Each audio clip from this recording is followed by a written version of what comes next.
The International School for Sri Shankaracharya Studies is regularly organizing its monthly study circle program under the title Mula Grantha Padaha Vyakhyacha. Today we are lucky to have two veteran scholars from our own university, from the Shankaracharya University of Sanskrit Kaladi, as our guests.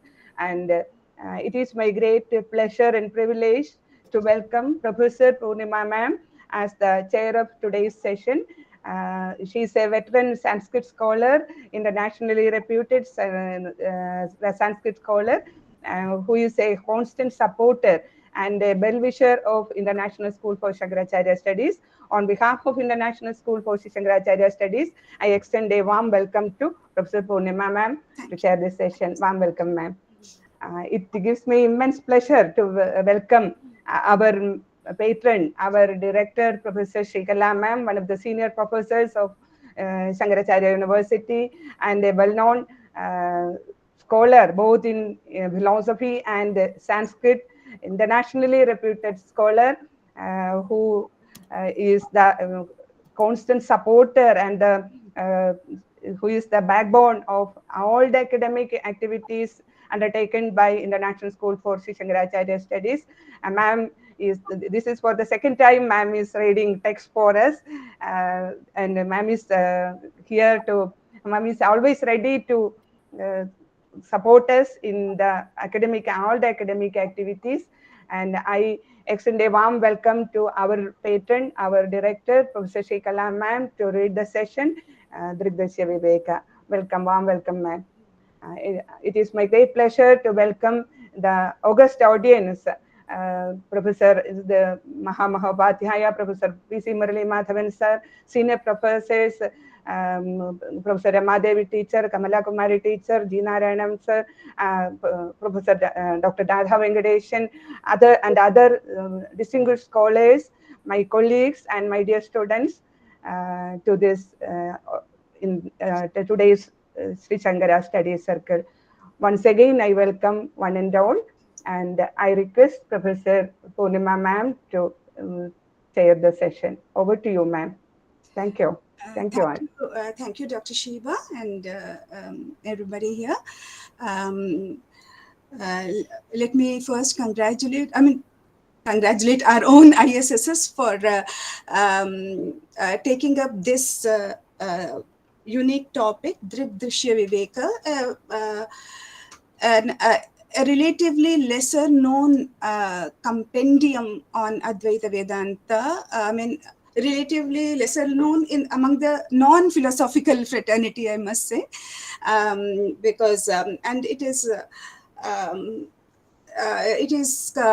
attributed to Swami Bharati Tirtha Swamigal of Sringeri Mutt, and probably belongs to the 14th century.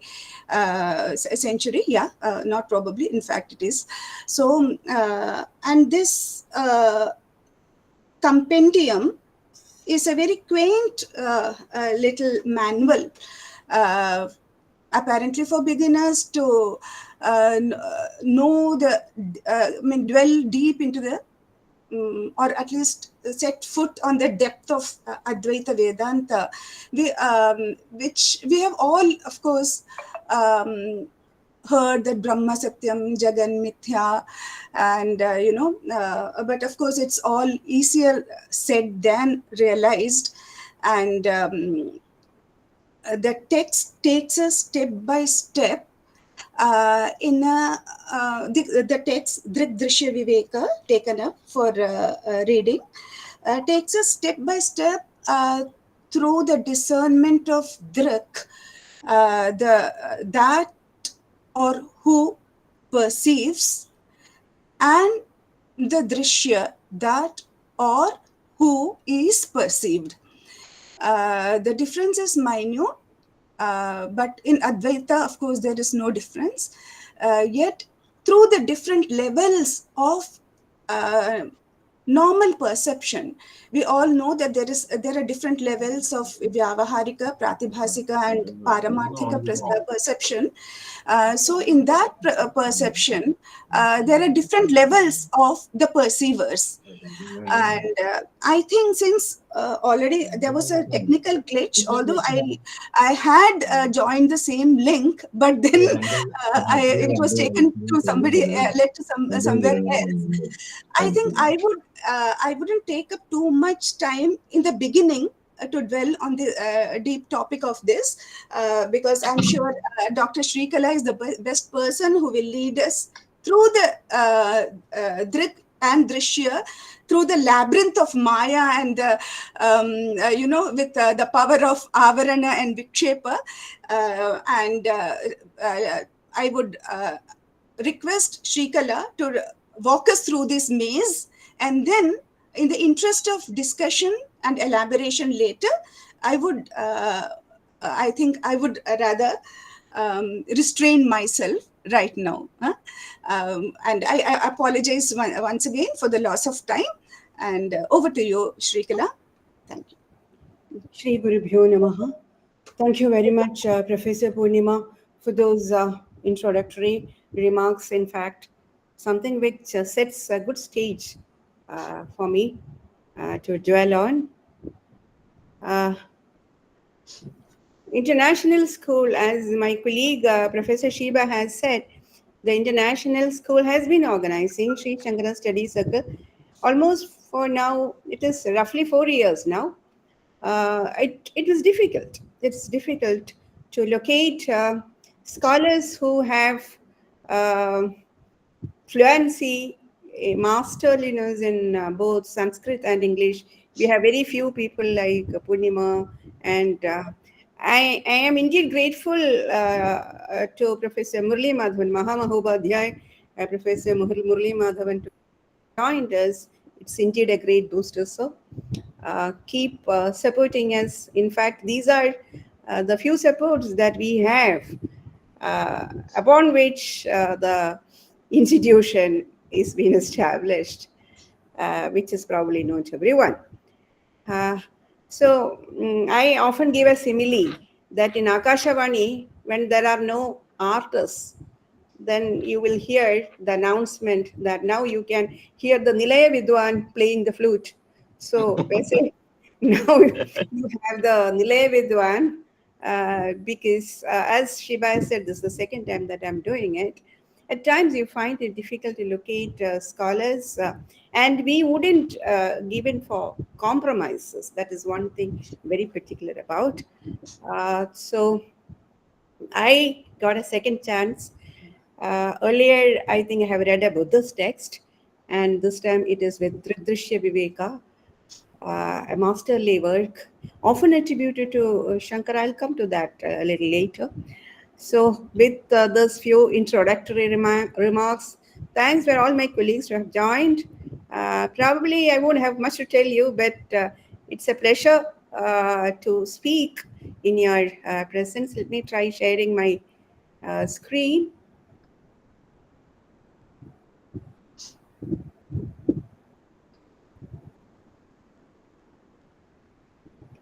Can you see my screen? Yes. That's good. So now,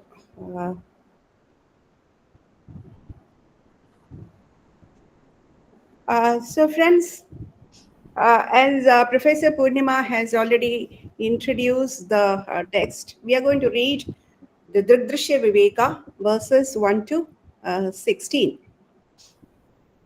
Among the Prakarana Granthas of Acharya Shankara, the Drg Drsya Viveka, henceforth DDV, occupies an important position, primarily for the reason that it chooses to address the epistemological issues in Advaita Vedanta.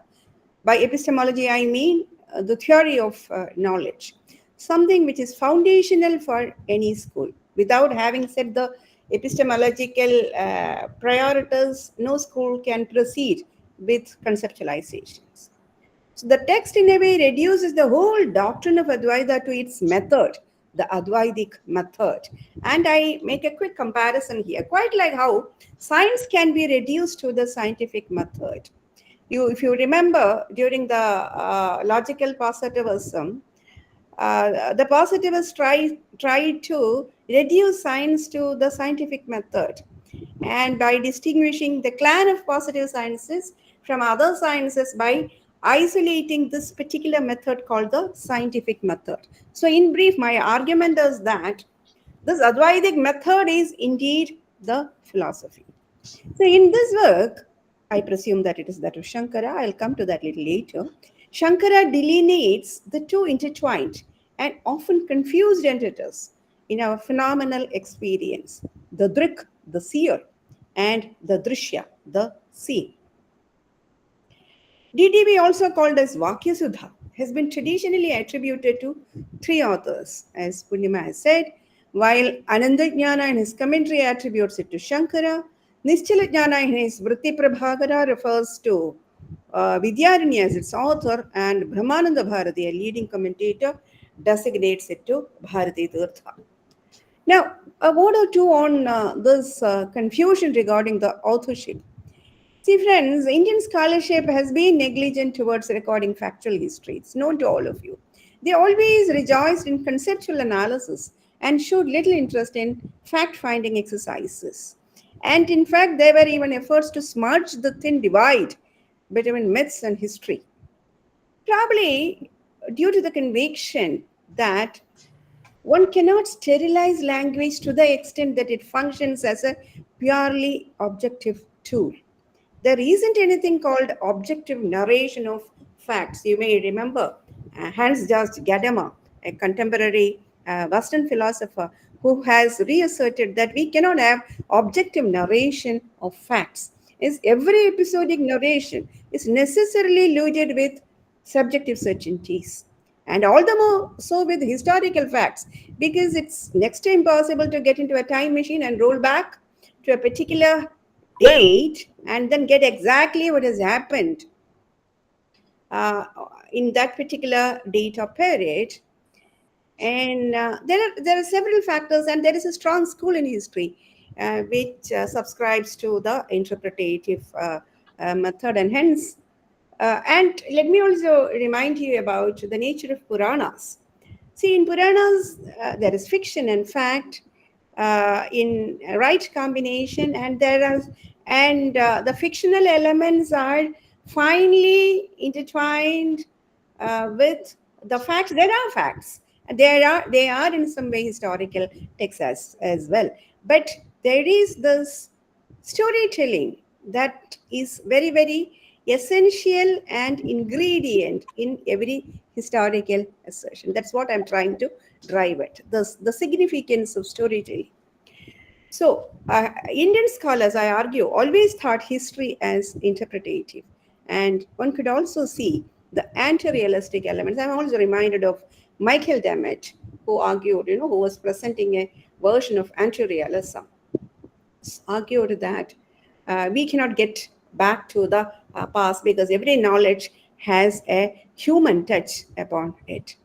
Now, even as we depict GDV as a text of Advaita epistemology, let's remember that a neat bifurcation, a watertight divide between epistemology and metaphysics is something alien to Indian systems of thought, particularly to Vedantic strains like Advaita, which is idealistic in nature.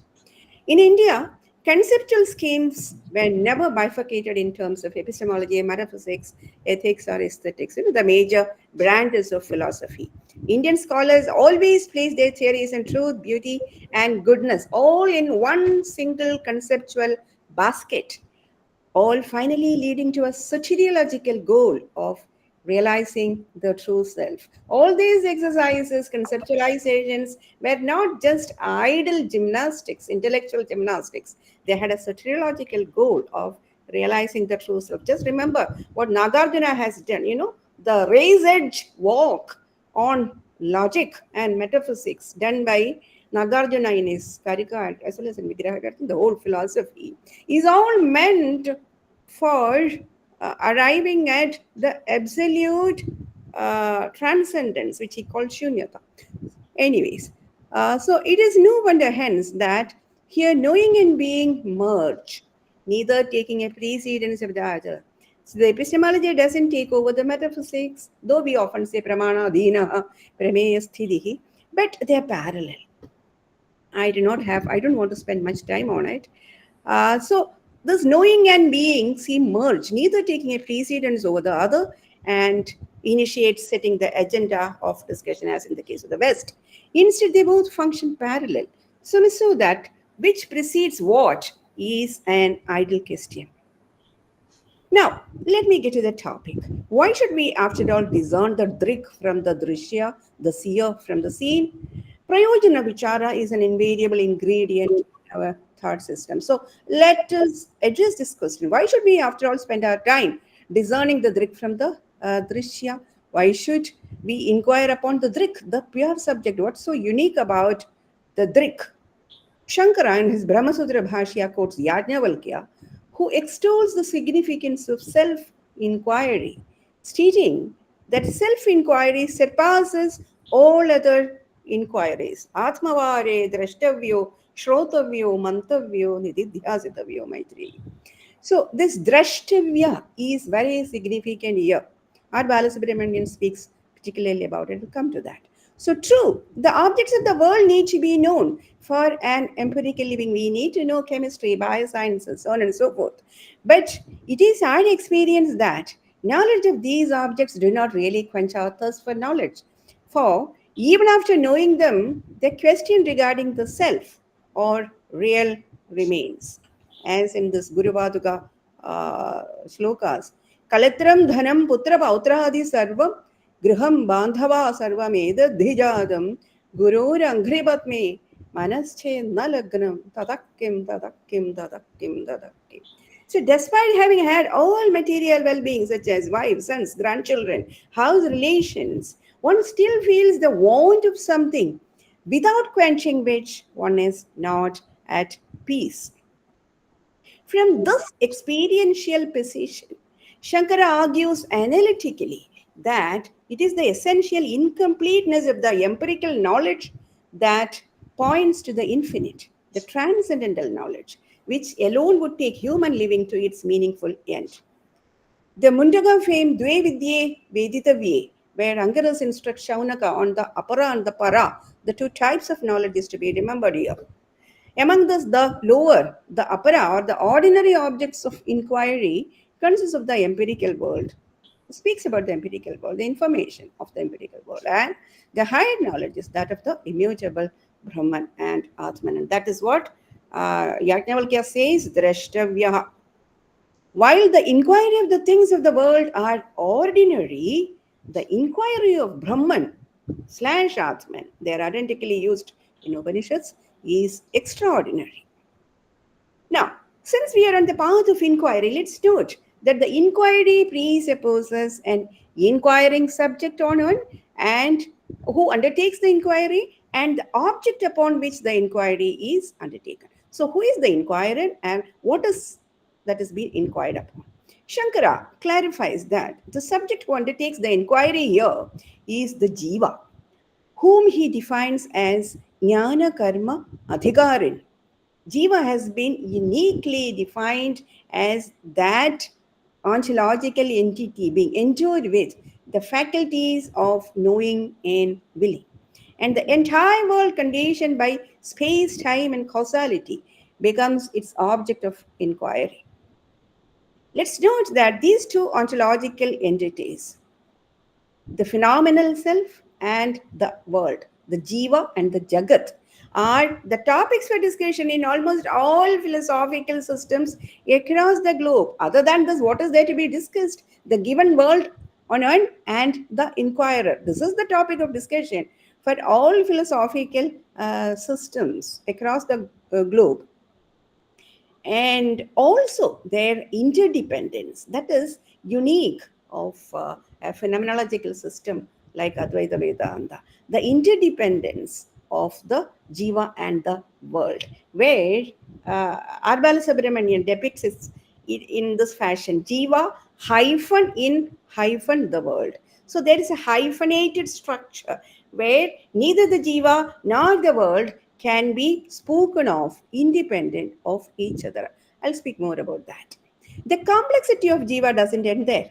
It is also an entity comprising of both the drik and the drishya. That is why we call it as a phenomenal self. It is a unique combination of the seer as well as the seen. There are subjective and objective elements intertwined in the single ontological entity called jiva. In other words, there are two dimensions of jiva. One is the pure self, the sakshi, which is the essence of the jiva, and the other, the embodied or the empirical self, which is associated with the bodies, both the internal and the external, and the world. In DDV, Shankara systematically segregates the pure self from the non-self. Let's go to the text. Rupam drishyam lochanam drig tad drishyam drik tu manasam drishyadhi vrittaya sakshi drigeva natu drishyate. Anvayam. Rupam drishyam lochanam drik tad drishyam manasam drik धी वृत्तय दृश्याः साक्षी दृगेवा tu na drishyate.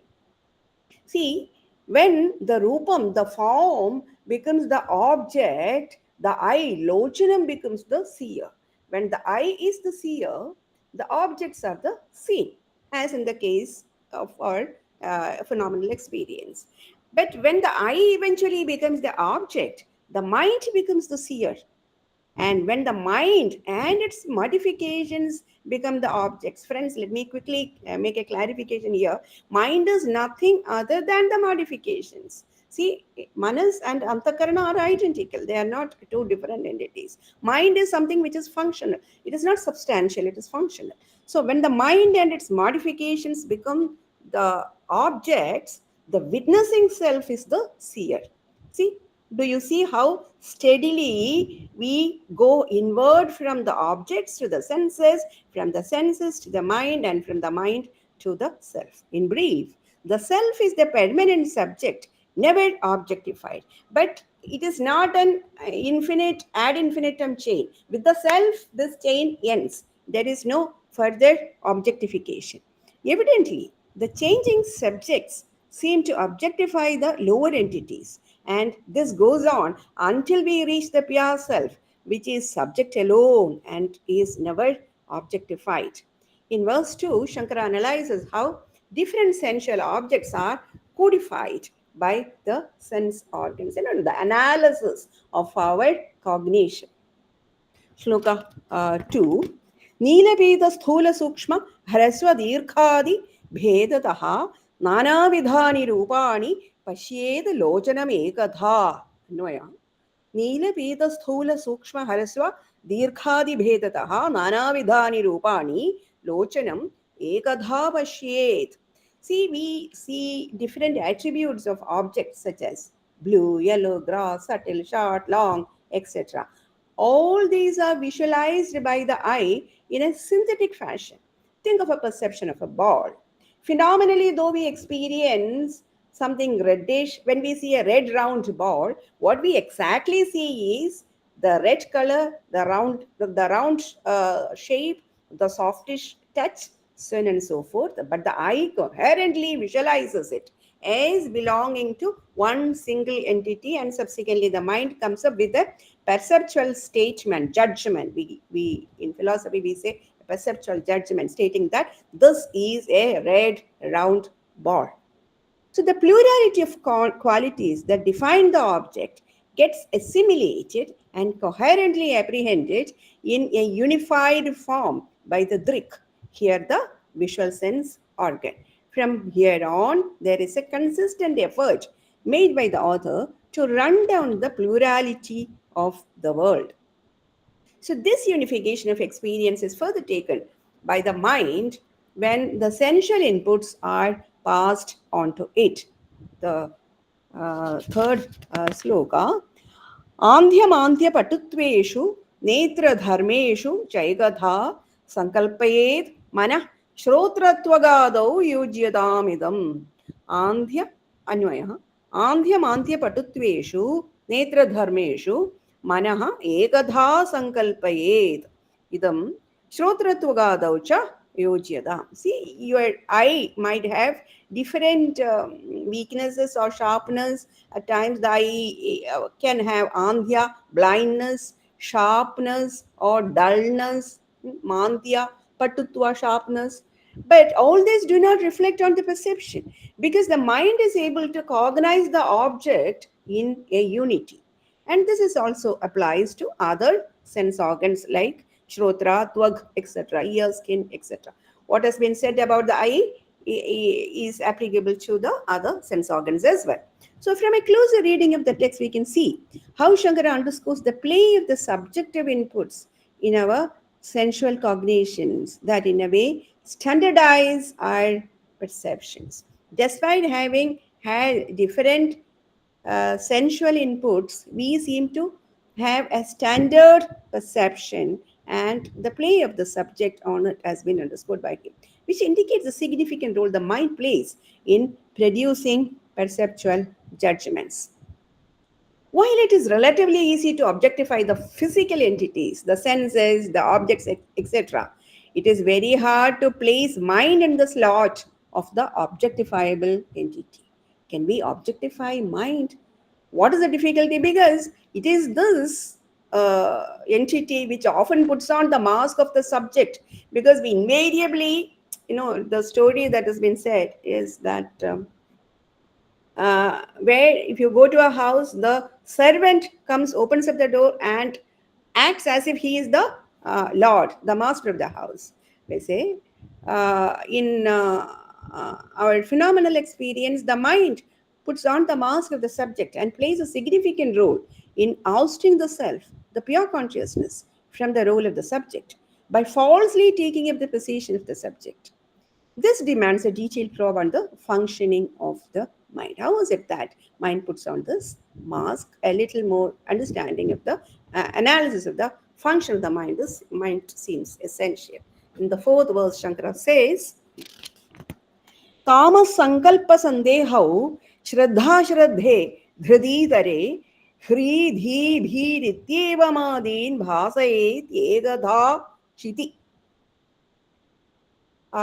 Anvaya, Chiti in pure consciousness, Kama Sankalpa Sandehau, Shraddha Shraddhe, Dhriti Tare, Hri, Dhi, Bhi, Ityevamadin, Ekadha Bhasayet. In Chiti, in mind, as in the external cognition, in the internal cognition, when we have talked about the external cognition, the same thing happens in the internal cognition too. That's what Shankara is driving at. As in the external cognition, in the internal cognition too, different internal attributes. We have inner attributes. You know that desire, pleasure, pain, resolve, doubts, belief, disbelief. These are all the internal attributes, quite like the external attributes that we have just discussed. Nila, Pita, Sthula, Sukshma, all these are external. These are the internal attributes which are experienced or known by mind, right? But they are all experienced as a unity in inner consciousness. So the unity of cognition is very significant. Contemporary theories on cognitive science is still traveling in wilderness, trying to locate how this coherence takes place with regard to cognition. So the mind, though bears different mental states enlisted above, is able to eliminate all of them in a synthetic fashion with the help of consciousness. How is it that the mind, both the sense organs, that is the lochana, and later the mind is capable of giving this story version of the phenomenal experience? Friends, I must tell you that how this phenomenal experience is so very captivating for us. How is it that we are drawn to it and being captivated by this phenomenal experience? Because there is a story that has been related here, quite like, let me try a analogy, though very poor. If you are in a theater, you're watching a movie, at the end of the story, you say, oh, it is over. So you don't want, and that is exactly the cause for the fear of death. You don't want the story to get over. So the story is not in piecemeal. there is a structuring of the story, and Shankara is trying to tell us how this phenomenal story is being structured by the jiva in a unified fashion. So the mind, though bears different mental states enlisted above, is able to illuminate all of them in a synthetic fashion with the help of consciousness. As in the case of external perception, in internal perceptions too, the emphasis is on the unity of perception of the different internal attributes. This gradual inward progression from the objects to the senses, from the senses to the mind, and from the mind to the perceiver helps us isolate the pure subject from all the above, which are the seen, the drishya. What then is the nature of the subject, the consciousness? Verse 5 gives a detailed description on the nature of consciousness. No deti, na astametyesha, na viridhim yadi na kshayam, swayam vibhati yadha anyani, bhasayed sadhanam vinaha. Beautiful. Bhasayed sadhanam vina. This is a beautiful verse wherein Shankara has said all that he should. Anvaya, Esha, this pure consciousness, Chit, na udeti, na astameti, vriddhim na yadi, kshayam na yadi, yadha anyani vibhadi, tadha swayamabi vibhadi. Just as it illuminates the other objects, the external objects, it illuminates itself as well. Apija, Esha, sadhanam vina bhasati. That is very, very crucial, by which he has said all that he should.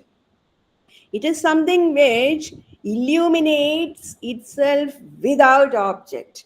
That is the crux of it. With this, Shankara strikes on the very topic he envisages to discuss, namely the nature of the jiva. He gives an eloquent describing its absolute subjecthood, not being objectified at any point. The last two lines, in fact, reveals the unique nature of consciousness, a theory pivotal in Advaita. That consciousness is indeed non-intentional. That is the last line. In the third line, it says that the function of consciousness is to reveal the objects as well as reveal itself. And subsequently, in the last, he has given the strike. He says consciousness is indeed non-intentional. Now, friends, what is intentionality for non-philosophers? A quick interpretation. By intentionality, we mean the consciousness being addressed to an object.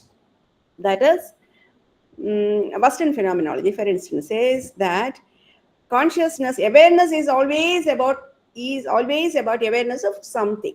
So there is an object about which we are aware of. So there is nothing called pure awareness. There is always an object. I'm aware of the chair. I'm aware of the laptop in front of me.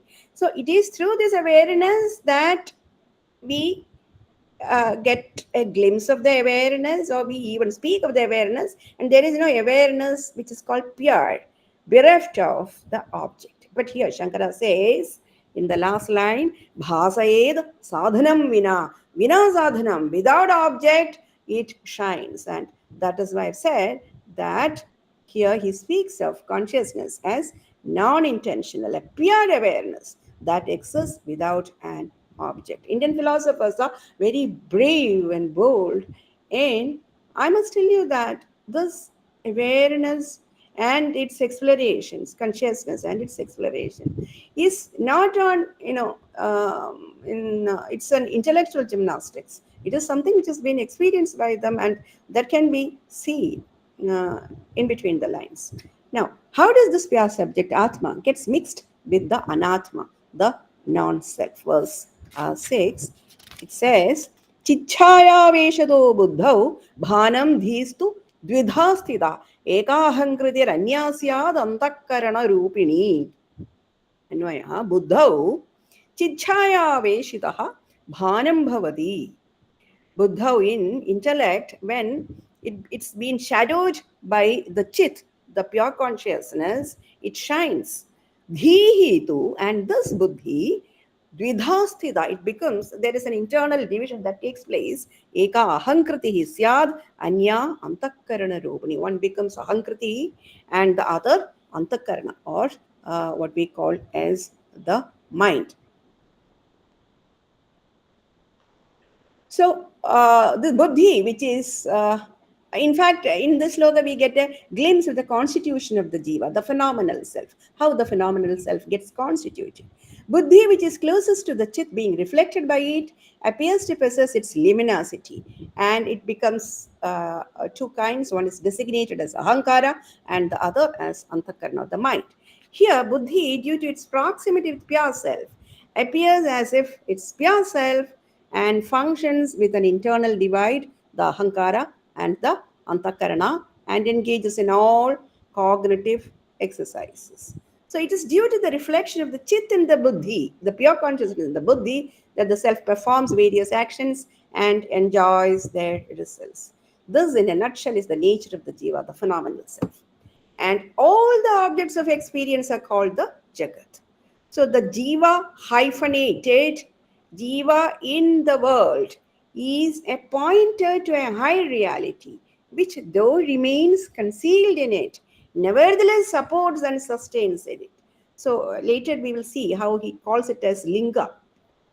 So this linga points to something else, which is pure consciousness, which remains concealed in it, but nevertheless we are capable to locate it.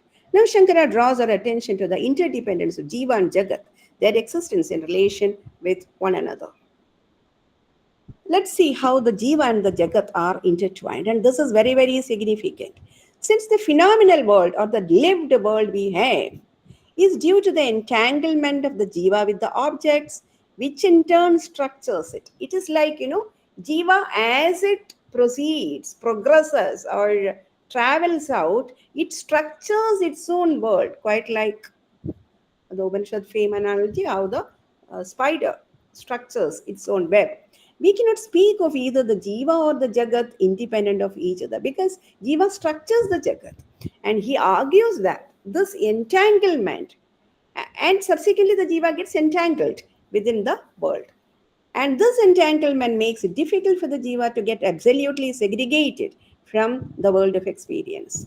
So just as we speak of jiva in the world, we may also speak about the self in the body, because yadha brahmanda tadha pindande. The body is in fact the mini world carrying all the features of the macro world.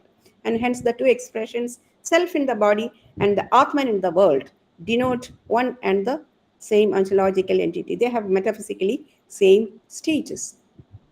R. Balasubramanian, my master, in his volume, which is published again by our university, The Self as the Seer and the Seen, juxtaposes the Advaitic method employed by Shankara in DDV to the Husserlian phenomenological method, an act he claims brightens both the systems with the light borrowed from each other. Husserl too speaks of a famous phenomenologist, speaks of a transcendental ego. Now, see, Husserl speaks of two types of ego, the transcendental ego and the empirical ego. And he portrays the transcendental ego as the subject par excellent, to which everything else that exists becomes its object, and functions as the ground and constitution of all meaning. Now, this has to be distinguished from an empirical ego, which refers to an actual existent stream of perceptual acts, such as, see, when we have thoughts, remembering, imaginations, etc., by which we run a concrete life, individual life, that is our empirical ego. Now, he discerns a transcendental ego, which is to be distinguished from this empirical ego. Now, some scholars wish to resist the temptation to see this ego as essentially different from the natural ego. There is a divide between phenomenologists. Some say that Husserl doesn't speak about a transcendental ego, which is non-intentional, pure consciousness.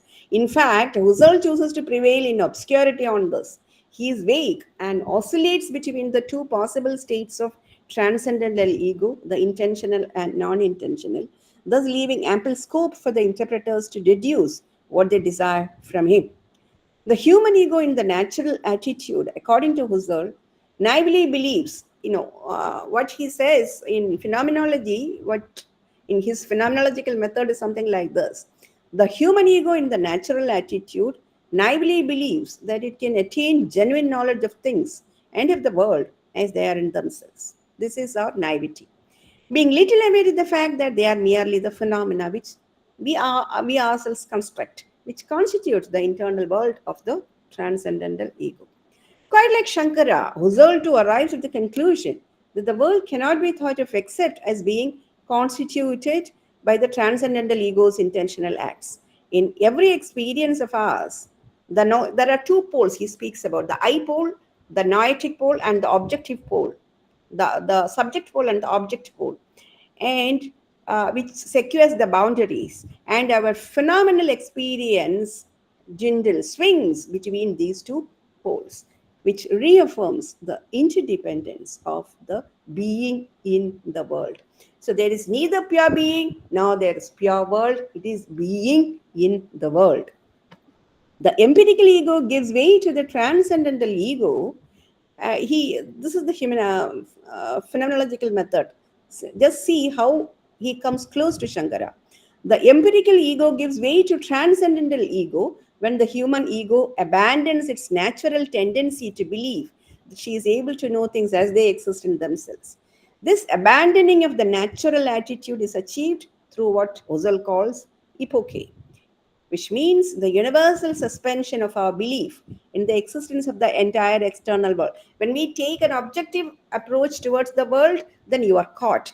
But if you are able to isolate the process of cognitive functions, the nicest content, apart from the empirical data, by bracketing out the objects, then you are able to isolate the transcendental ego. Now, R.B. following the phenomenological exposition of Husserl speaks about the progressive entanglement of the jiva as it gets bound by the world. How is it that this jiva gets bound by the world? The journey of the transcendental subjectivity towards the world passes through the landmarks of the mind, the senses, and the body. It's consistent. It is steadily moves outside. That is the progressive entanglement of the jiva in the world. As it moves from its non-dual, non-relational state, there is a progressive entanglement. Slowly it gets entangled with the objects transcendent to it until it emerges as a full-fledged, enworlded subjectivity. See, actually, I'm reminded of Chomsky, but I resist engaging in all this. You can think about how the children develop their cognition, and as we progress uh, step by step, this entanglement takes place, and ultimately there will come a point where we'll have a full-fledged enworlded subjectivity in all its completeness, and we are caught in it. In its onward journey, buddhi is the first entity with which consciousness comes into relation, and it separates itself as ahankara and manas, as we already seen. Once the consciousness comes with the association of the ego, the empirical I takes upon itself the agentship. In Sureshwara's language, the self puts on this false self puts on a mask. In the next verse, we get a picture of how the two, the Drg and the Drsya, appears as a synthetic unity in our life. Chaya ahankarayor aikyam tapta ayapindavan madam tadahankara tadatmyad deha chedanataamagad. Anvaya. Chaya ahankarayoho aikyam tapta ayapindavad madam. The aikya, the unity of the chaya and the ahankara, the chichaya and the ahankara is like, the analogy, beautiful analogy is that of the tapta ayapindavad, the red hot iron ball. Tada ahankara dadatmyad deha chetanadam agad. So with the identity, with the ahankara, the deha, which is material, appears as if it is conscious. So the identity of the reflection of consciousness and of ego is like the identity of the fire and the heated iron ball. The ego thus being identified with chetana, pure consciousness, subsequently gets identified with the body, and the body thereby acts as if it is conscious. Note the simile in place, and the simile is very beautiful. What is it that we'll have to learn from the simile? The iron ball is dark, but the fire with the fire in it, it appears red. And so too, the fire which is formless appears round, being placed in the iron ball. See, both are borrowing the qualities of each other which it doesn't own. Quite like this, the Chetana, which is formless, appears embodied in the phenomenal self, and the body, which is Anatma, non conscious, Achetana, appears conscious in the company of the Chetana. Let's move on to verse 8. Ahankarasya tadatmyam chichaya dehasakshibihi sahajam karmajam brandijanyam cha trividam kramad. Ahankarasya tadatmyam chichaya dehasakshibihi kramad sahajam karmajam brandijanyam cha trividam bhavati. So this identification of the ego with the reflection of consciousness, the body and the witness. See, the ego has false identification, the consciousness, the body and the witness. And this is due to three factors. One is sahajam, natural, and the other is due to karmajam, past karmas, and the third is due to ignorance. Let's understand these three varieties in detail. The moment the chichaya, the reflection of consciousness, and the ego, the ankara, come into existence, they become identified with each other, and this is sahaja, this is natural. The experience resulting from this identification is aham janami, I know. This is the result of that. And when the ego identifies itself with a particular body, that is the physical body, according to its past acts, we know that we receive our particular bodies as per our past karmas. Virtuous or otherwise, it is karmaja. The experience resulting from this identification is I am a man, aham manushya, so on and so forth. And the false identification of ahankara with the sakshi chaitanya is due to the bhrandi, maya, which is anadi. Ignorance of the real nature of consciousness, which is called Bhranti, which is without beginning and cannot be described as real or unreal. Sadasad Vilakshana. So this identification can be removed only by knowing the real nature of consciousness. The experience resulting from this identification is Aham Asmi. I have a separate existence from the absolute existence. In the 9th verse, Shankara explains how this false identification of the ahankara can be brought to an end. Sambandhino sado nasti nivritti sahajasyatu karmakshayad prabodhascha nivartete kramad ubhe anvaya. Sambandhino sato sahajasyatu nivrittihi nasti ubhe karmakshayad prabodhad cha kramad nivartate. So the mutual identification of the ego and the chit, the reflection of consciousness, chichaya, which is natural, does not cease as long as they are taken to be real. If you consider it as real, it will continue. The other two identifications disappear. After the wearing, the karmaja will disappear once the karma is worn out, and the bhrandi janyam is also will also disappear once you attain knowledge. Let's move on to the 10th sloka. Ahankaralaye suptau bhave dehopyachetanaha ahankara vikasardha swapna sarvastu jagraha. Now he speaks about how the subtle body travels through the three states. Anvayah suptau ahankaralaye dehaha api achetanaha bhavet. In deep sleep, when the ahankara gets merged with the Karana Sharira, the body also appears as if it is Achetana. Ahankara Vikasardha Swapnaha. In Swapna state, there is half functioning of the Ahankara.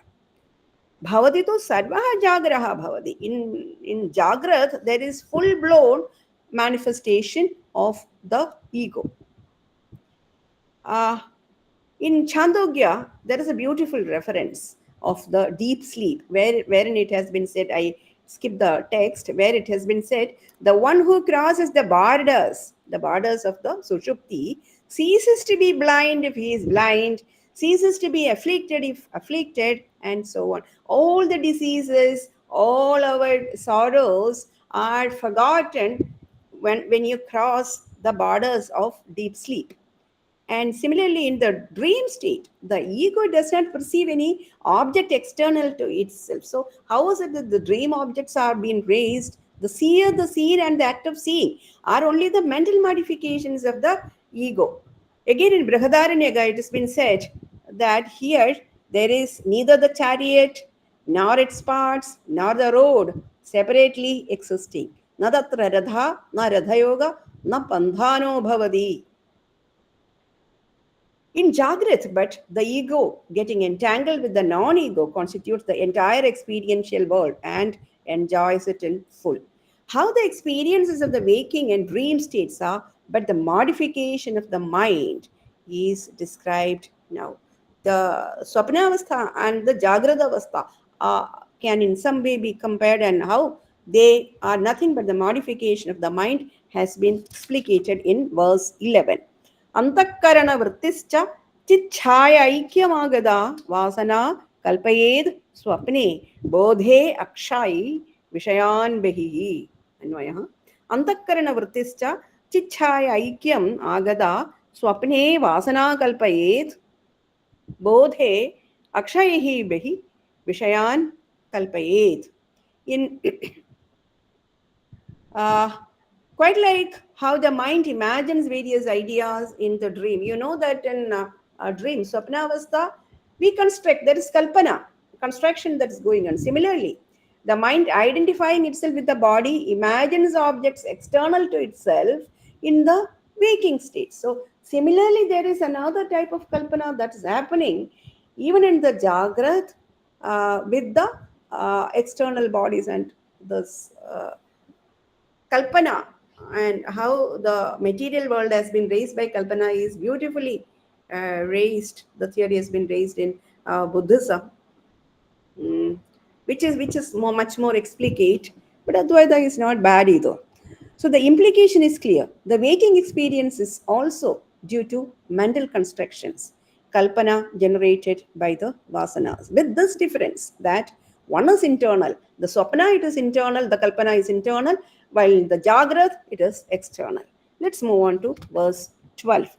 Mano ahankrutyupadanam lingamegam jatatmakam avasthatrayam anvedi jayate briyate tadha. Anvayah.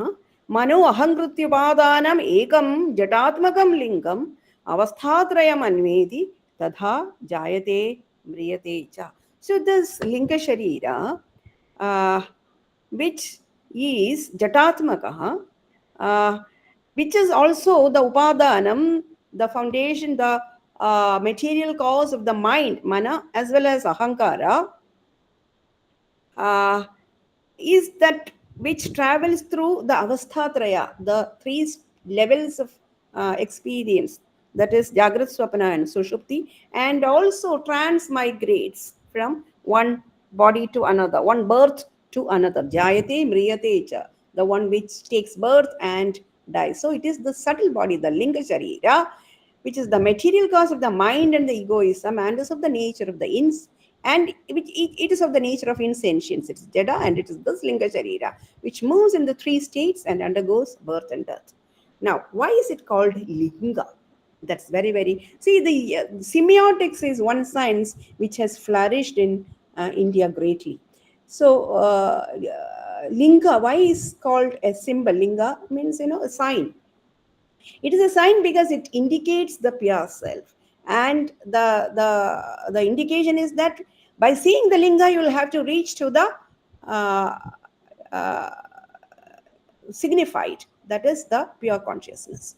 So the Vedantic text describe this linga sharira as composed of, elsewhere, not here, as of 17 parts. This linga sharira is constituted of jnanendriyas, 5 jnanendriyas, karmendriyas, 5 pranas, mind and intellect. Probably it is something known to everybody. Now let's move on to verse 13. Shakti Dvayam, here he is talking about the nature of Maya and how the concealment and the projection takes place. Shakti Dvayam hi Mayaya Vikshepa Avritti Rupagam Vikshepa Shaktir Lingadi Brahmandantam Jagat Srijet. Anvayah. Mayayaha Vikshepa Avritti Rupagam Shakti Dvayam hi Asti. Viksheva Shakti hi Lingadihi Lingadi Brahmandam Jagad Srijed. So, the two powers of Maya, as most of you are aware of, the Avarana Shakti and the Viksheba Shakti, the projecting and the veiling. Maya seems to have these two powers. It projects the unreal world and it veils the true self. So, the projecting and the veiling are referred here. The projecting power creates everything from the subtle body to the gross universe. That is, from the Viksheba Shakti, Lingadi, Brahmandandam Jagat Srijet. So it creates the projection exercise, creates the starting from the micro to the macro, it creates everything. So now, friends, it's very significant here to note about the principle of causation. From the relative standpoint, Brahman is pointed out as the cause of the universe because the mind seeks a cause. Now, let's stop here for a while. Is Brahman a real cause? Now, in fact, both Shankara as well as Madhyamakas, both of them are very clear in stating that, see, this very idea of causation is phenomenal. Space, time, and causality are the conditions by which we experience our phenomenal world. And I'm reminded of, I'll quickly speak about the quantum mechanics too here, which also reasserts that causation is not a principle at the higher level.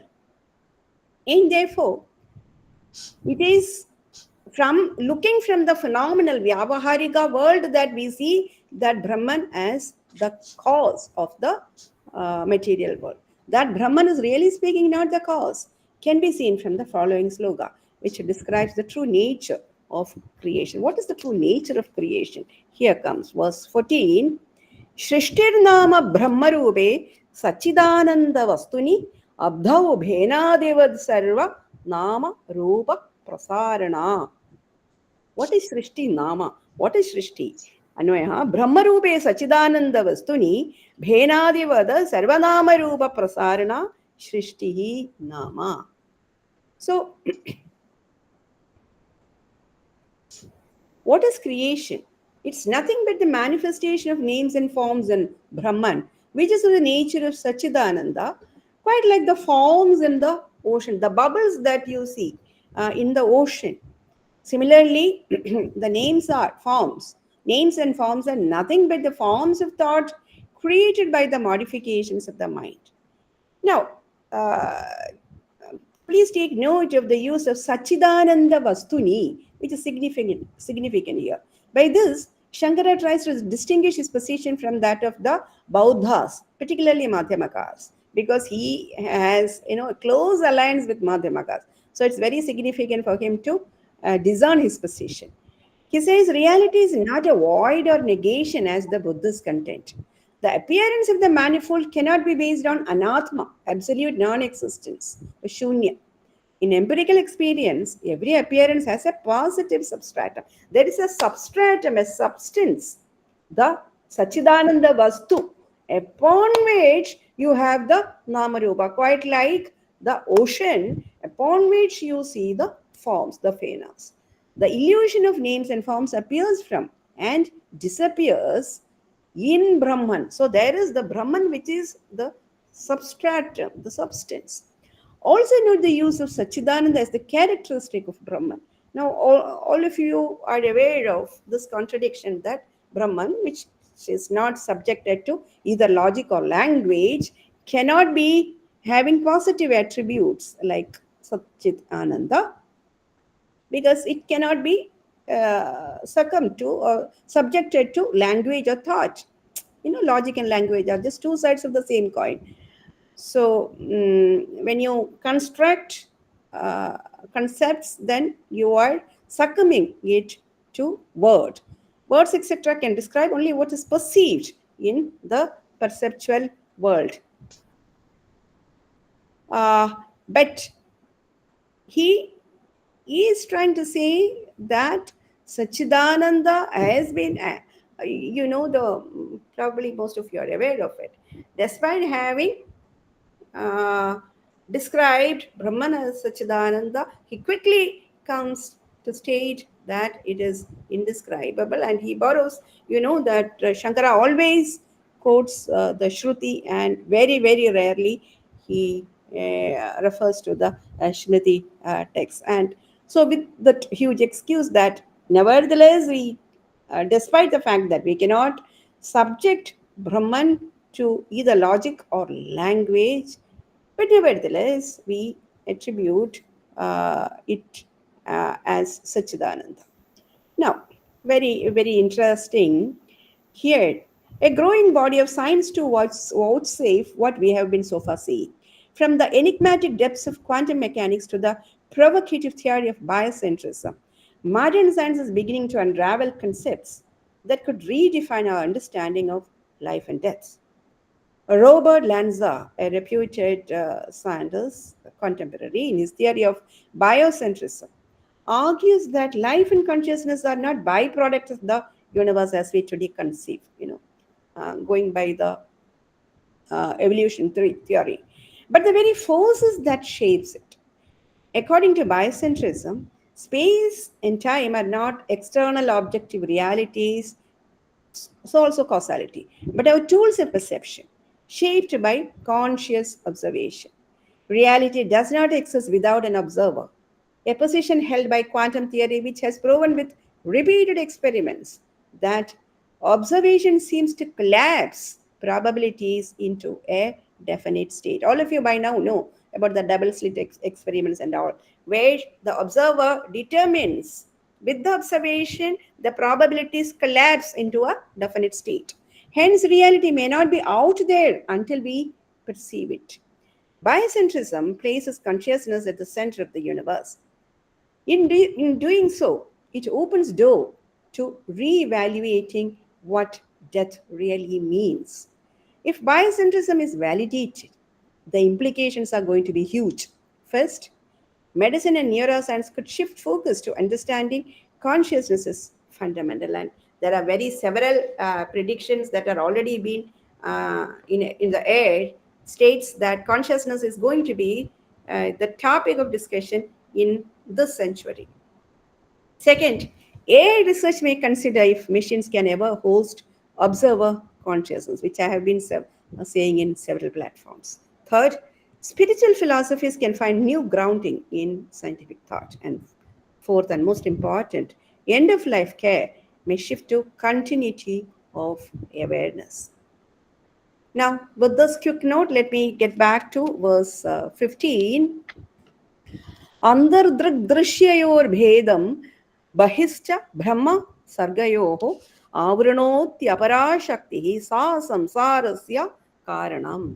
सा अपराशक्तिः संसारस्य कारणम्. So what is that aparashakti which is the karanam of samsara? I'm reading the Anvaya. Aparashaktihi antaha drigdrishyayoho bedam behihi cha brahma sargayoho bedam avrunoti sa samsarasya karanam bhavati. Here Shankara locates the avarana shakti of Maya as the cause that conceals the distinction between the perceiver and the perceived objects, the Drg and the Drsya, which are cognized within the body, as well as the distinction between Brahman and the phenomenal universe. So the avarana shakti of Maya conceals what all? Conceals the distinction between the Drg and the Drsya, which happens internally, and also Bahi, outside, the distinction between the Brahman and the phenomenal universe. Srishti, which is perceived outside one's own body. In brief, this part, Shakti, is the cause of the phenomenal universe. There is a live debate in Advaita of the two powers of Maya with regard to the two powers, whether Avarana is prior or the Vikshepa is prior, but the wise position, for me at least, seems to be that both are parallel. Shankara goes on distinguishing consciousness from the internal organs with which it often wrongly gets identified. Verse 16. Sakshana purado bhadi lingam dehena samyudam chidichaya samaveshat jivasyat vyavaharikaha. Sakshanaha purataha lingam dehena samyudam bhadi chichaya samaveshat vyavaharikaha jivaha syad. So the subtle body, the linga sharira, which exists in close proximity to the witness, that's the sakshin, identifying itself with the gross body, becomes the embodied empirical self on account of its being illuminated by the reflection of consciousness. But the sakshin or the atma is never objectified, it's birthless, deathless, immutable, and without attributes. In brief, neither the intellect, nor the senses, nor the body are capable of functioning on their own. It is the light of consciousness that is borrowed, which makes them appear as if it is conscious, being reflected in these organs. Now, let's get back to RB's attempt to draw Shankara and Husserl close to each other. He points out that in both Shankara and Husserl, the divide between the consciousness, the subjectivity, and what is presented to consciousness has been, Drg and the Drsya has been the core issue. In worldly life, they are entangled and hence segregating one from the other is difficult. The problem is that there is the involvement of consciousness in the objects of the world, that is, consciousness becomes worldly and creates the life world.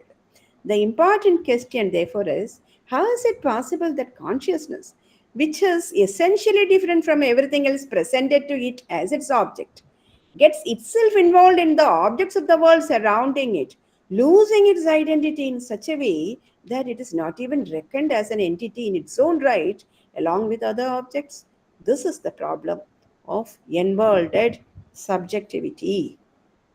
In Brihadaranyaka Upanishad Bhashya, Shankara refers to the subjective and objective entities with the terms asmad and yushmad.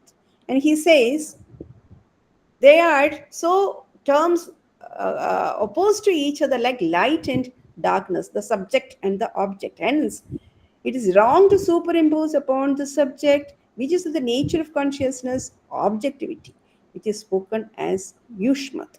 As we know, this error of adhyasa or superimposition occupies a significant position in Advaita ontology. Superimposition has been formally defined as attributing the characteristics of one entity upon another. Atasmin tad buddhi. Advaita, as we know, puts forth a greater notion of reality where the transcendental consciousness alone is absolutely real.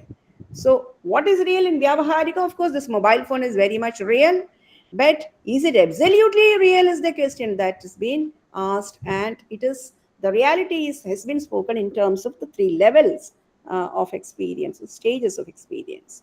Since it does not get sublated into any level higher to it. So, what has not been sublated to a, see, when the tiger you see in the Swapna gets sublated in the Vyavaharika. And similarly, the Vyavaharika object of the mobile gets sublated in the Paramarthika. But the Paramarthika pure consciousness doesn't get sublated anywhere. So that which doesn't get sublated to a lower level, to a higher level, is what is called real. While the other two levels of reality, avasthas, get sublated into its next superior level of experience. So, friends, what is peculiar and ambivalent about human existence is that it is phenomenal and trans-phenomenal at the same time.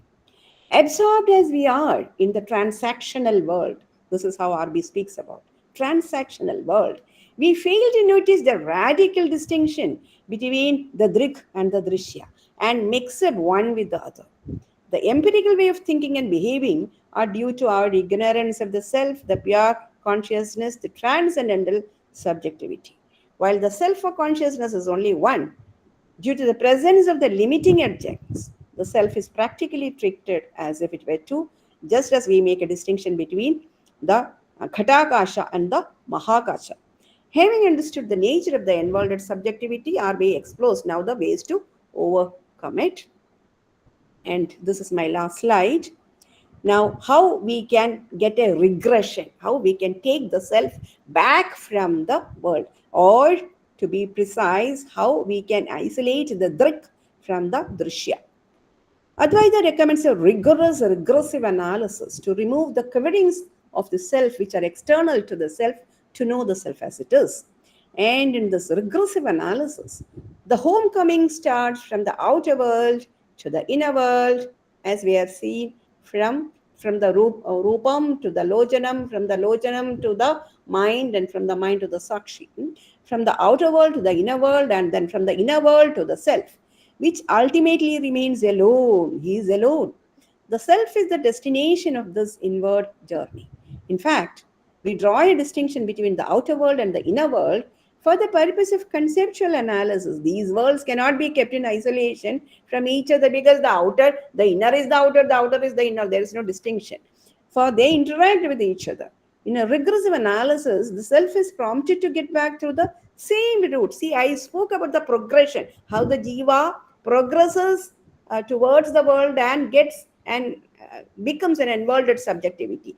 It is through the same route that the self has to be drawn back. The analogy that I often give is that of rolling of a carpet. Just as we roll out the carpet, you will have to roll back in the same fashion. In a regressive analysis, the self is prompted to get back through the same route by which it has traveled out, so that we can catch hold of the self, the transcendental subjectivity as the phenomenological residuum. Citing Brihadaranyaka, Shankara reminds us that every individual, and this is very interesting, in Brihadaranyaka, Yajnavalkya says that every individual is engaged in constant search for his self. In fact, every cognitive exercise is, in a way, the search for the self. Finding it beyond reach, we try to reach it through objects. So this awareness would bring in a Copernican revelation. So this understanding of our nature of the phenomenal self and the nature of the Drg and the distinction between the Drg and the Drshya would bring a Copernican revolution in the life of an individual. Just as Copernicus said that Earth is not the center. So this revolution would make the individual drastically change his attitude to himself, to the world, and to the other. So there cannot indeed be a better transformation that can occur to the individual other than distinguishing this Drg and Drshya. Thank you very much for patient listening. I think I have exceeded my time. Thanks the chair for not intervening and stopping. I was tempted, but yes, it was a beautiful exposition, Dr. Shrikala. In fact, but then, I'm the words of the Katha words come to my mind. Naya matma pravachanena labhyo na medhayana bahudashrutena. So, however nicely your exposition was rendered, I think the text is deceptively simple, and there are lots of questions in the minds of the audience, I'm sure. And if there are any questions, if we have the time, if the link will allow us to carry on further, we can take Madhavji has a question. questions. And Madhavji, go ahead. Ma'am, pranam. Thank you very much for enlightening us in this evening. Very interesting lecture we had. I have two questions, ma'am. My first question is that you discussed Linga Sharira in your presentation. And we know from Vedanta philosophy that Linga Sharira has 17 elements. So my question is that when somebody from India dies, when when Indian dies in India, then it's his or her Linga Sharir wants to take birth in Canada, in France, let us say, in France. So when the Linga Sharir will travel from India to France, so in that complex, only 17 elements will be there, or there will be a fixed Chetan element also, which we call Purush in Sankhya and Yoga terminology. So if when the Linga Sharir will go to France, the Chetan Tattva will be inside or will go along with the Linga Sharir, or it does not need to go there, because Chetan Shakti, or the Atman is everywhere, it is one. So the Chetan part or Jivan's part will ultimately be incorporated in France. Madhavji, before Yes. you proceed in this France-India uh, migration, let Yes. me quickly tell you that this is very, very significant. See, Advaita is a philosophical exposition, and I would like to be interrogated further on this. See, Advaita, quite like phenomenology, is a philosophical. It's not a science. It is not speaking about factuality. It is, you'll have to see it as a philosophical exposition. And while Dvaita and Vishishtadvaita, there is a significant departure. When it comes to Dvaita, it is complete. They are speaking about the actuality, what happens, how the world emerges, so on and so forth. But Advaita is purely philosophical. And to your question, there is no, and even if you consider it as a factual narration, which definitely is not what Shankara has in mind. So this France India, why there is this divide for the Linga Sharira, I don't understand. Why the Linga Sharira has the That's a very nice crossing question. motions. No, because that's a Linga Sharira, no, not the Supreme Sharira. So the difference. See, the Linga Sharira has been attached to the self so that the vasanas are fixed in the Linga Sharira. So it is the identity mark. So it is with the Linga Sharira that you are able to locate a fine body. Once the Linga Sharira is disembodied, then it doesn't have these preferences, I suppose. Right? Pardon? Repeat. Once the Linga Sharira is disembodied, no. See, the Linga Sharira is embodied, right? From what, if I have understood correctly, the Linga Sharira is different from the absolute consciousness. It's the Antakarana. It is the Jatatmaka. It is Jatatmaka. It is the material, and it is this attachment of the Linga Sharira with the pure self that is self private. That is phenomenal. While it is different from the absolute consciousness. Yes. The bounded state.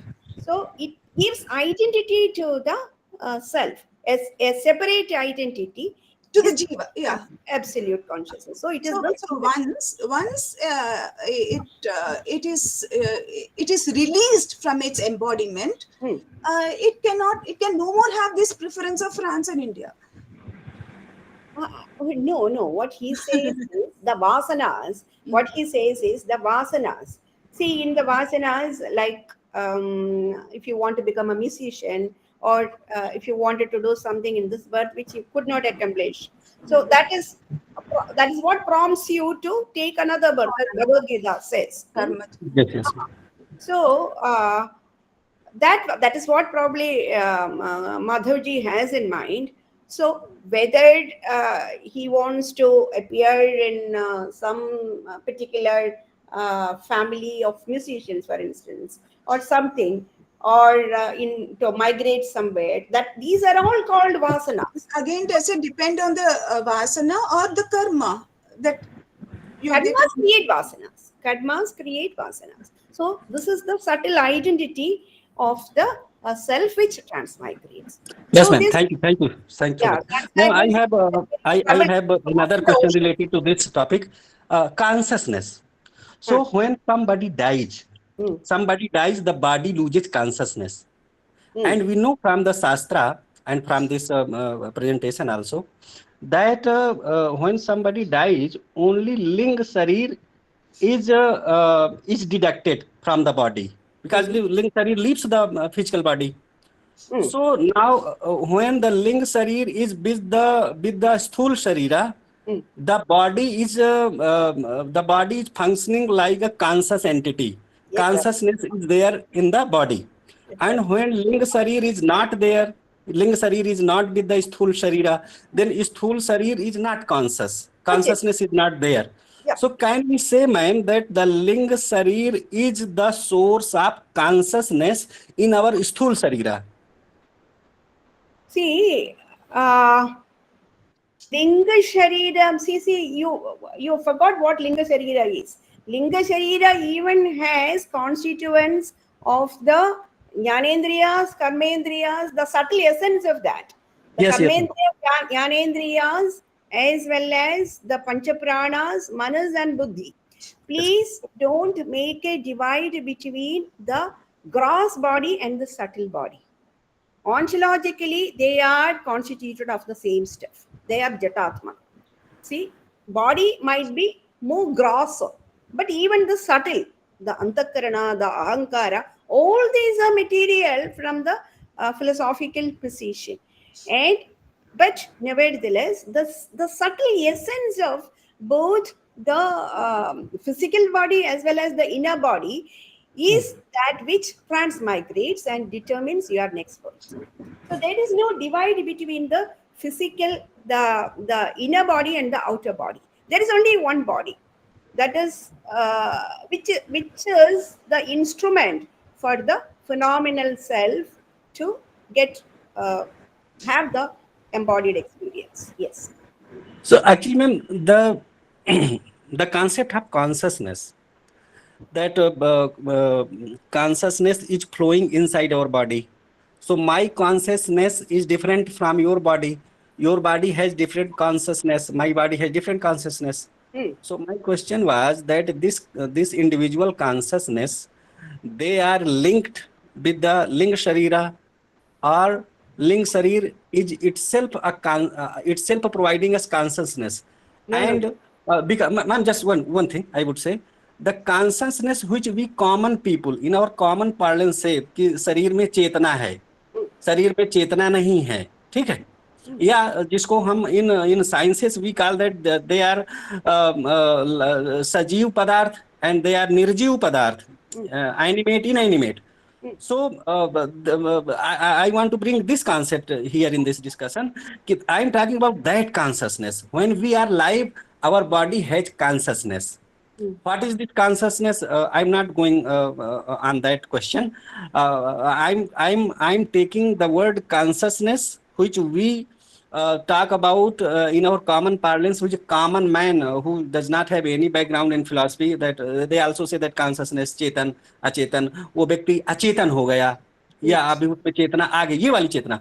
So this common man's consciousness concept is linked to Ling Sarira, or it is not linked. If it is not linked, if it is not linked with Ling Sarira, then we have to say that when our Ling Sarir is separated from the Sthul Sarira, when our Ling Sarir is separated from the Sthul Sarira, then two things happen.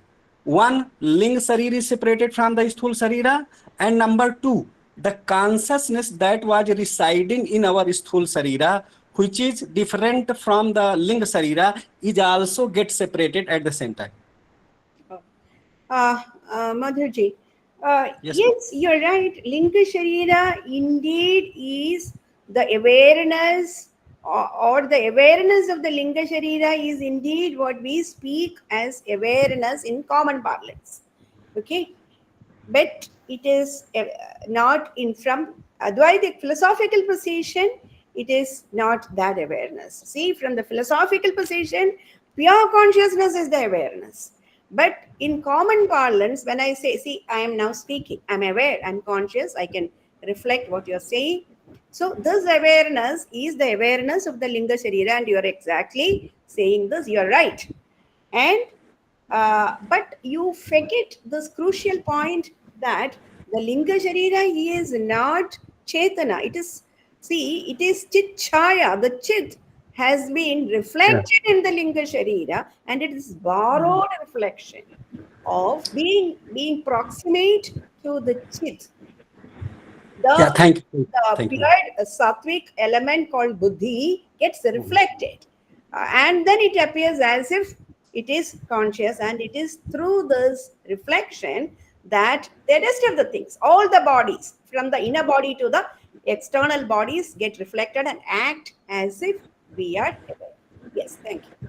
So, ma'am, last question, this last question, I would say, then can we say, ma'am, that since Vedanta says that there is only one Atma which is pervading all over the universe. Only one Atma, and Atma is consciousness.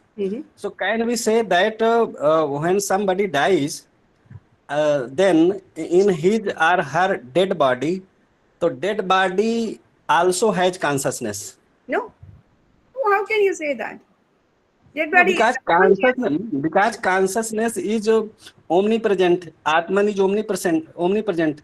Then that Atman or that consciousness has to be inside the dead body. Otherwise, we cannot say that Atman is omnipresent because it is not in the dead body. This is what we have been discussing. Drsya. So back to No, what? may I interfere, Professor Srikala? Please. Yes, When please. you say Yes, speak Madhav. Upanishadic Mother, passage, in just a word, and I'll complete and I'll invite you. See, this is what we have been discussing as Drg and the Drsya.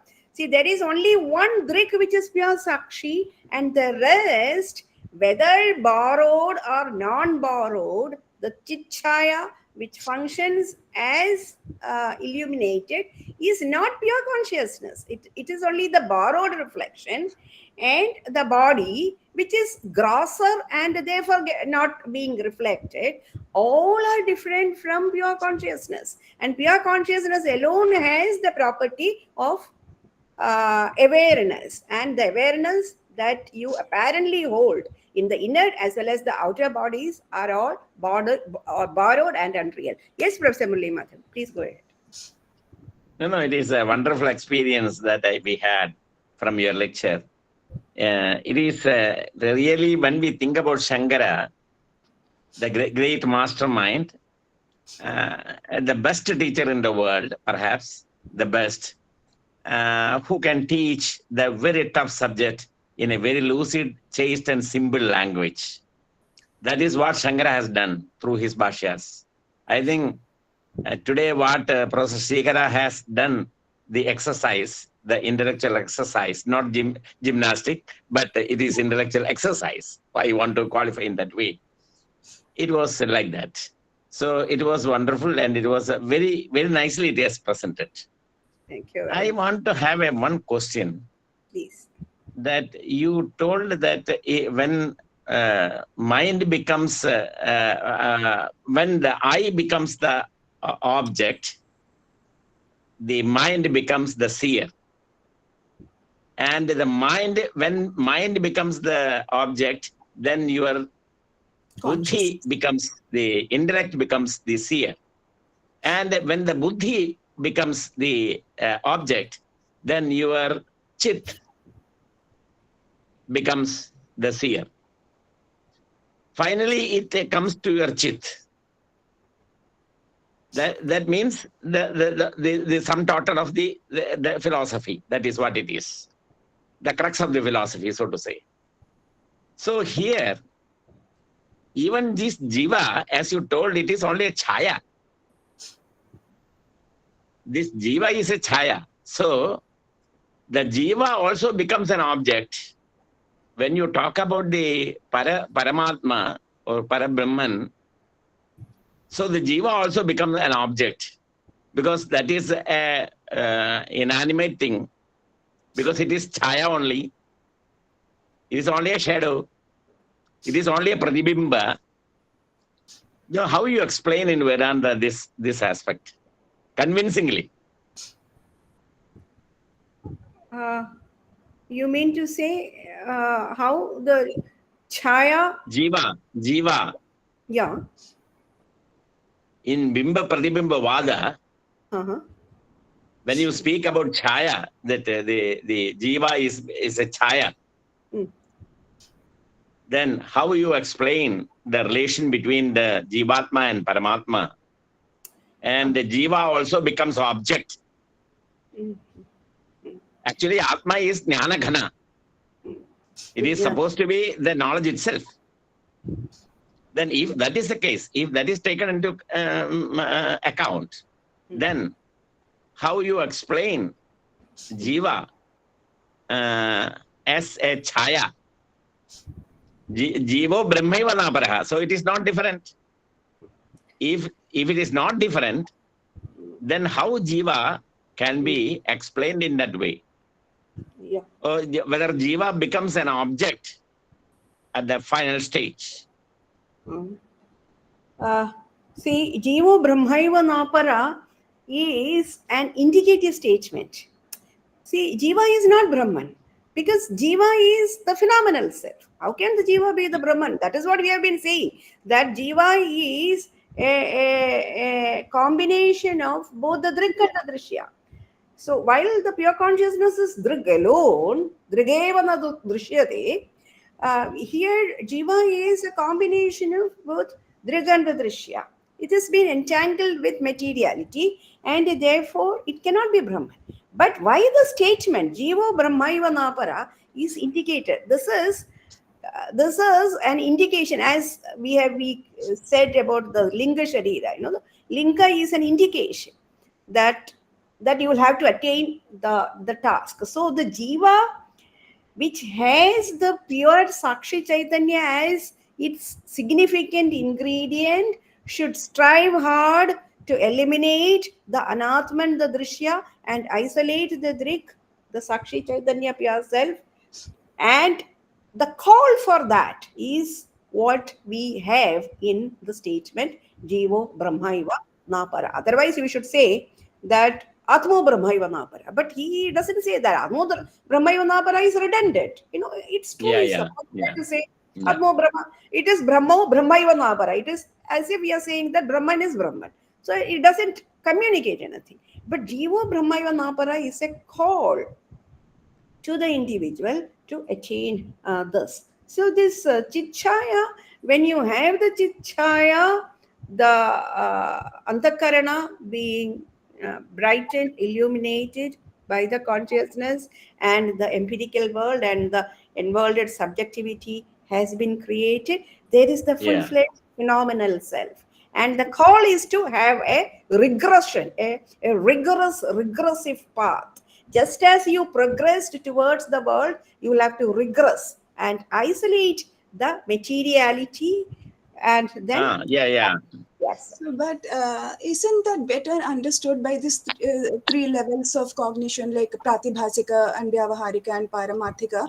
Like once you attain to the Paramarthika stage, of course, which is only for normal mortals, it is not achievable, but but we can understand it from the the dream state. What we see, we are it's again what we see in dream, we see ourselves, it's a reflection of what we are in the Vyavaharika level. So the Purnima which I see in my dream is not different from the Purnima in the Vyavaharika level. But at the same time, it's distinct. Yeah. It's a mithya. That is one point is that, yeah. See, in Swapna, what happens in the shloka itself, we had that. In there is kalpana that is happening, construction that is happening in both Vyavaharika as well as in Pradibhasika. But in Pradibhasika, only the vasanas function. See, it is the vasanas which have been utilized to construct the kalpana. But in Vyavaharika, you have the engagement of the external. Which is again the cause of vasana. Because the whole, this worldly existence is a cause of vasana in the previous state. Exactly. It is due to the vasana that you are here. Yes, exactly. The vasana that you have a phenomenal experience. So it's an exact parallel, kind of. Pardon? Isn't it an exact parallel? The exact parallel it is. Yeah, it is. The Pradibhasika, is it a question or you are asserting? I'm not asserting, I'm also in the quest, like trying to understand. Pradibhasika and Vyavaharika are two levels which are of, functions in the same fashion. Yes. Same fashion. There are trying to understand the Paramarthika. There is kalpana in both. These are the pedestals through which you have to climb and go up and have the final emancipation. That's all. The success of the jiva is in realizing or extending the pradibhasika to the vyavaharika. Success lies in realizing that the empirical construction is also quite like the Pradibhasika construction. Just as the dream tiger just evades as you get up, by isolating the pure consciousness, you can also get awakened from the Vyavaharika level. That is the point. Yes, So yes. the drive is. Professor Sigala, Yes. may I draw your attention to the original text, the Drg Drsya Viveka, that this author of this text, there is so many complications. Somebody say that it is Bharati Tirtha, somebody say that it is Brahmananda, something name like that, and even some people attribute to Shankara, and it like that. But I have seen that so many verses of this Drg Drsya Viveka, I found it in Saraswati Upanishad. In Saraswati Upanishad, I think more than 14, or I don't remember actually. But some slokas you have quoted at the end of your lecture, that is number 14, 15 or something like that. Some 2-3 slokas I found in Saraswati. Totally some 15 to 16 slokas from Drg Drsya Viveka I have found in Saraswati Upanishad. That So is very common, sir. That's very common in our tradition. no. I'm asking from, see, for a student who attends this meeting or this lecture, he should be convinced that regarding the text, that is what I want to say. So, what is your opinion about the authorship of that? Whether it is borrowed from Saraswati Upanishad or vice Upanishadkara versa. has borrowed Or from vice versa. Drg Drsya Viveka, or Taya Grihitam Mriganganabhya, Tado Grihitam Mriganganabhi. That what Kalidasa say. Who is the teacher and who is the pupil? That's a beautiful That's lovely. That's a lovely, Lovely. Beautiful analogy. you know, in such a such a serious discussion, we can have a Rasika's input. That's the use No, of no, I have seen this several years back. I have seen this. So just now it came to my mind, dawn in my mind, that about the text, such a complication is there. I did speak extensively on this. Actually, one slide was totally dedicated for that, wherein I spoke about the Indian tendency to run down historical facts, and where we Maybe we should have a separate session Yeah. where we have internal and external evidences. We present that and then decide the authorship. it's nobody currently seriously I'm thinks about. trying to think like okay, one commentator says it's the work of Shankaracharya, Drg Drsya Viveka, but the Mathadipatis are also traditionally called Shankaracharya only, and we have two others who are attributing to Vidyaranya and to Ananda Tirtha Bharati. So couldn't there be? And somehow, I don't know, when I went through this text of Drg Drsya Viveka, I felt that it didn't have that, from what little I have read of Shankara, like Shankara's language is still more lucid. It has a cadence, more poetic, and which I find that this was too matter of fact. More grave. Shankara's language is very deep, very deep, very deep. very deep. You linguists are there. So I must tell you that, see, Shankara uses language. See, what is a beautiful language? That language is beautiful, which stands closest to consciousness. So Shankara speaks, when he uses language, it is as if consciousness speaks, pure consciousness speaks. It's so very close to your reality. That is why, a spoon of Brahma Sutra Bhashya, we say. I often tell my students, a spoon of Brahma Sutra Bhashya will do good for all your philosophical ills. So this thick language, I completely agree with Purnima when she says that it is matter of fact, little low-lying kind of a language. And more than that, Shankara hasn't done this detailed explanation of buddhi being divided into different parts, all these explications, further analysis, and his analysis is of a different variety altogether. So I also have great suspicion. But having said all this, I'm a traditionalist.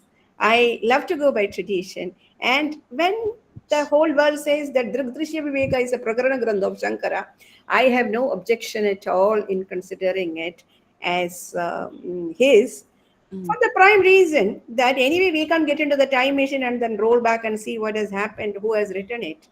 But it is for the linguists to analyze the language and the poor historians to work it out. History is, still it is worse because they are all in trouble because it is very difficult now to locate factual histories. Anyways, so there was another Veena, but I think she left waiting. Probably she was. I put one more. It may be a very Pamara question.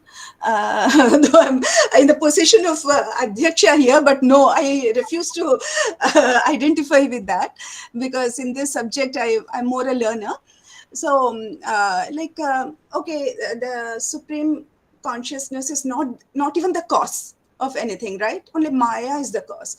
So, what is this Maya? Is Maya avidya? But Maya seems to be more associated with the Supreme as a power of Supreme rather than the, avidya of a jiva. What is the difference between Maya and avidya? And what is the position? Where does Maya come here at all? Is it Maya seems to be all powerful here, in fact, actually, in all this play. So even when we compare this with the Samudra Phena Divat, so this when Samudra manifests into the bubbles and ripples and foam, there is an energy working behind it, which is distinct from the Samudra. It's Maya. Maya has to be. Is Maya the power of the supreme, the absolute consciousness, or is it some other entity? Yeah, actually, Maya was the principal cause for the Advaitins to have had troubles with the other two schools. If you remember, Ramanujacharya has given Saptavidha Anupapattihi against Maya. 7 causes why Maya cannot be logically accepted. And my master R. Balasubramanian says that is the final word on Maya. And nobody can further criticize Shankara on that. Saptavidhanupapattihi. So, wherein Ramanuja has said all that, why the illogicity of, he borrows the Tetralama of Nagarjuna, and the 4 logical corners, Chatushkoti. And he says that it is Chatushkoti Vinirmukta. So the Maya is that which transcends the 4 possible corners of logic. And he outrightly rejects the possibility of bringing in Maya within language and logic. And that's a very, very difficult position. And the same is said of consciousness also, that it's indescribable. You can't, and still all this exercise is made. That is acceptable. That is acceptable. You can describe only as neti neti. Like that is okay. That is okay. That they don't have any objection. But a pure consciousness, if it is without object, it can be pure abstract. That is all fine. But this Maya, see, you are supposed to explain the world. You are doubling the problem. So, exactly. Another problem. Another problem. So he is multiplying the problems by bringing in Maya. So, but nevertheless, he beautifully speaks about the 2 powers, the Avarna and the Vikshepa, which we have already discussed, and the Shakti aspect, which you spoke about, has been projected by Abhinava Gupta and others, and they moved. That's a different version of Advaita, where the Shakti aspect has been projected, but Shankara is not interested in that. His interest is in absolute Brahman and explaining the world purely from a philosophical spectacle. I think Madhav Gopal has left. So Madhavji should hear this. Purely from a philosophical spectacle. He's not interested in what is happening, what is the actual exercise, as in the case of science. This is a philosophical spectacle. And quite like, if I'm permitted to use the quantum physics, which is purely philosophical. That is why they are unable to come up with a mathematical formula to that. The biocentrism is unable to come up with a mathematical formula. And to that extent, it is fiction. So this is the same case with Advaita as well. Yes, I think, now we are crossing the timings. So we should. I think Google will find fault with us if we proceed further. So let's wind up. So may I have the pleasure to invite our youngster Ramya, Secretary GFIP, the youth wing of ISS, for the official vote of thanks. Over to you, Ramya.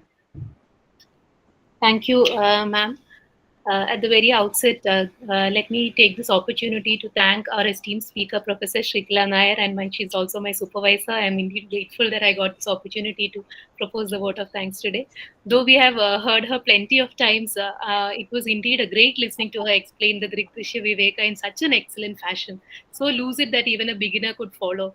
And I'm sure it was due to the, since we have exceeded time, that many people would have reserved their questions. Even I had one, which since I have the opportunity to meet her in person, I'll ask her some other time. So let me thank you very much, ma'am, for this beautiful presentation. I would also like to take this opportunity to thank Professor Purnima for chairing and moderating today's session. Thank you very much, dear ma'am. Let me also thank all the senior professors, including Professor Murli Madhavan, Sri Madhav Gopal, Professor Rama Devi, Dr. Kamla Kumari, and many others who have joined us today, and also those who participated in discussion in such a vibrant manner. Let me also thank Professor S. Shiba for the Assistant Director of ISSS for welcoming the gathering. And also, I thank each and everyone who joined us today. Thank you all, and have a great day. Thank you. thank For the you. wonderful opportunity. So the meeting comes to a close. Yeah. Okay. धन्यवाद. Thank you. So the next month, I think we'll have Jyotsna for Yes. our presentation.